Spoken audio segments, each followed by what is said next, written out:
በጌታችን በኢየሱስ ክርስቶስ ያለው እምነታችሁ ለሰው ፊት በማድላት አይሁን።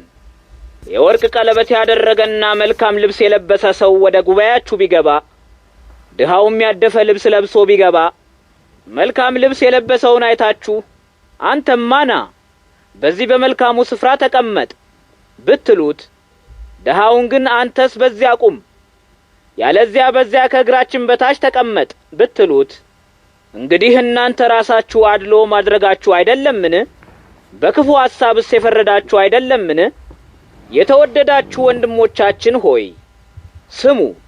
እግዚአብሔር በእምነት ባለጠጎች እንዲሆኑ ለሚወዱትም ተስፋ ያደረገላቸውን መንግሥት እንዲወርሱ የዚህን ዓለም ድሆች የመረጣቸው አይደለምን? እናንተ ግን ድሆችን አቃለላችኋቸው። የሚቀሟችሁ ወደ ሙግትና ወደ ሸንጎም የሚጎትቷችሁ እነዚያ ባለጠጎች አይደሉምን? እነርሱ እናንተ የተጠራችሁበትን ገናና ስሙን የሚሰድቡ አይደሉምን? መጽሐፍ ባልንጀራህን እንደራስህ ውደድ እንደሚል የእግዚአብሔርን ሕግ የምትፈጽሙ ከሆነ መልካም ታደርጋላችሁ። ለሰው ፊት የምታደሉ ከሆነ ግን ኀጢአትን ታደርጋላችሁ። ሕግም እንደ ተላላፊዎች ይዘልፋችኋል። ሕግን ሁሉ የሚፈጽም ነገር ግን በአንዲቱ የሚሳሳት በሁሉ በደለኛ ይሆናል። አታመንዝር ያለው እርሱ አትግደል ብሏልና፣ ባታመነዝር ነገር ግን ብትገድል ሕግን ተላላፊ ትሆናለህ። በነጻነት ሕግ ይፈረድባችሁ ዘንድ እንዳላችሁ መጠን እንዲህ ተናገሩ፣ እንዲህም አድርጉ። ምሕረትን ለማያደርግ በፍርድ ጊዜ ምሕረት የለውም። ነገር ግን ምሕረትን የሚያደርግ ሰው በፍርድ ቀን ደስ ይለዋል። ወንድሞቻችን ሆይ እምነት አለኝ ምግባር ግን የለኝም የሚል ሰው ቢኖር ምን ይጠቅመዋል? በእውኑ እምነቱ ልታድነው ትችላለችን? ከወንድሞቻችን ወይም ከእህቶቻችን የታረዙ ወይም የዕለት ምግብ ያጡ ቢኖሩ ከእናንተም አንዱ በሰላም ሂዱ፣ እሳት ሙቁ፣ ትጠግባላችሁም ቢላቸው ለችግራቸውም የሚሹትን ባይሰጣቸው ምን ይጠቅማቸዋል? እንዲሁም ሥራ የሌለው እምነት ቢኖር በራሱ የሞተ ነው። ነገር ግን አንድ ሰው አንተ እምነት አለህ፣ እኔም መልካም ሥራ አለኝ፣ እስቲ ሃይማኖትን ከሥራ ለይታ አሳየኝ፣ እኔም እምነቴን በሥራዬ አሳይሃለሁ ይላል። አንተም እግዚአብሔር አንድ እንደሆነ ታምናለህ፣ መልካምም ታደርጋለህ። እንዲህስ አጋንንትም ያምናሉ ይንቀጠቀጣሉም። አንተ ሰነፍ ሰው እምነት ያለ ምግባር የሞተች እንደሆነች ልታውቅ ትወዳለህን? አባታችን አብርሃም ልጁን ይስሐቅን ወደ መሠዊያው ባቀረበው ጊዜ በሥራው የጸደቀ አይደለምን? እምነት ለሥራ ትረዳው እንደነበር በሥራውም እምነቱ እንደመላችና ፍጽምት እንደሆነችም ታያለህን? መጽሐፍ አብርሃም በእግዚአብሔር አመነ ጽድቅ ሆኖም ተቆጠረለት የሚለው ተፈጸመ፣ የእግዚአብሔርም ወዳጅ ተባለ። ሰው በሥራ እንደሚጸድቅ በእምነት ብቻም እንዳይደለ ታያለህን? እንዲሁ ዘማይቱ ረዓብ ደግሞ ጉበኞችን ተቀብላ በሌላ መንገድ ባወጣቻቸው ጊዜ በሥራ አልጸደቀችምን? ከነፍስ የተለየ ሥጋ የሞተ እንደሆነ እንዲሁ ደግሞ ከሥራ የተለየ እምነት የሞተ ነው። የያዕቆብ መልእክት ምዕራፍ 3 ወንድሞቻችን ሆይ ከመካከላችሁ መምህራን ብዙዎች አይሁኑ፣ ጽኑ ፍርድ እንደምንቀበል ታውቃላችሁና። ሁላችን እጅግ እንስታለንና በቃል የማይስት ማንም ቢኖር እርሱ ሥጋውን ሁሉ ደግሞ ሊገታ የሚችል ፍጹም ሰው ነው። እነሆ ይታዘዙን ዘንድ በፈረሶች በአፋቸው ልጓም እናገባለን፣ አካላቸውንም ሁሉ እንመራለን። እነሆ መርከቦች ደግሞ አካላቸው ይህን ያህል ታላቅ ሲሆን በነፋስ ኃይል ይነዳሉ ይመለሳሉም። ሰውም ይህን ያህል ታናሽ በሆነ መቅዘፊያ ይመልሳቸዋል፣ ወደ ወደደው ወደብም ያደርሳቸዋል። እንዲሁ ምላስም ትንሽ አካል ናት፣ ታላላቅ ነገርንም ታመጣለች። እነሆ እጅግ ትንሽ የሆነች እሳትም ይህን የሚያህል ጫካ ታቃጥላለች። ምላስም እሳት ናት። እነሆ ትንሽ ምላስ በሰውነታችን ውስጥ አመጽ የተመላበት ዓለም ናት። ሥጋችንን ትበለዋለች፣ ውስጣዊ ሰውነታችንንም ትጠብሰዋለች፣ ከገሃነምም ይልቅ ታቃጥላለች።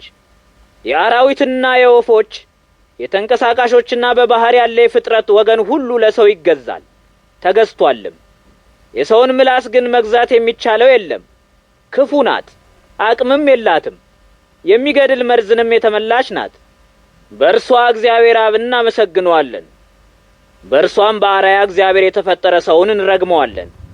ከአንድ አፍ በረከትና መርገም ይወጣሉ።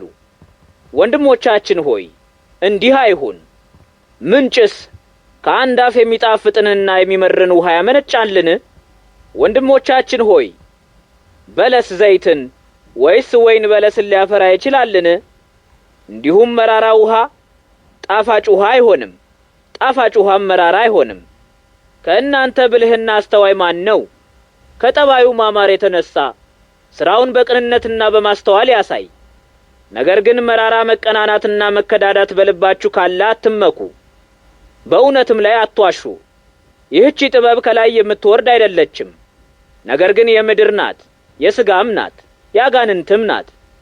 መቀናናትና መከዳዳት ባሉበት ስፍራ ሁሉ በዚያ ሁከትና ክፉ ሥራ ሁሉ አሉና፣ ላይኛይቱ ጥበብ ግን በመጀመሪያ ንጽሕት ናት፣ በኋላም ታራቂና ገር፣ እሺ ባይ፣ ምሕረትና በጎ ፍሬ የሞላባት፣ ጥርጥርና ግብዝነት የሌለባት ናት። የጽድቅም ፍሬ ሰላምን ለሚያደርጉት ሰዎች በሰላም ይዘራል። የያዕቆብ መልእክት ምዕራፍ 4 በእናንተ ዘንድ ጥልና መጋደል ከወዴት ይመጣሉ? በሰውነታችሁ ውስጥ የሚሰራውን ዝሙት ከመውደድ የተነሳ ከዚህ አይደለምን? ትመኛላችሁ እንጂ አታገኙም፣ ትቀናናላችሁ፣ ትገዳደላላችሁ፣ በብርቱም ትፈልጋላችሁ፣ ልታገኙም አትችሉም። ትጣላላችሁ፣ ትዋጉማላችሁ፣ ነገር ግን አትለምኑምና የምትፈልጉትን አታገኙም።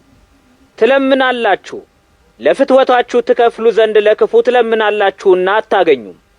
እናንተ ዘማውያን ሆይ ይህን ዓለም የሚወድ የእግዚአብሔር ጠላት እንደሆነ አታውቁምን? የዚህን ዓለም ፍቅር የመረጠ ሰው የእግዚአብሔር ጠላት ይሆናልና።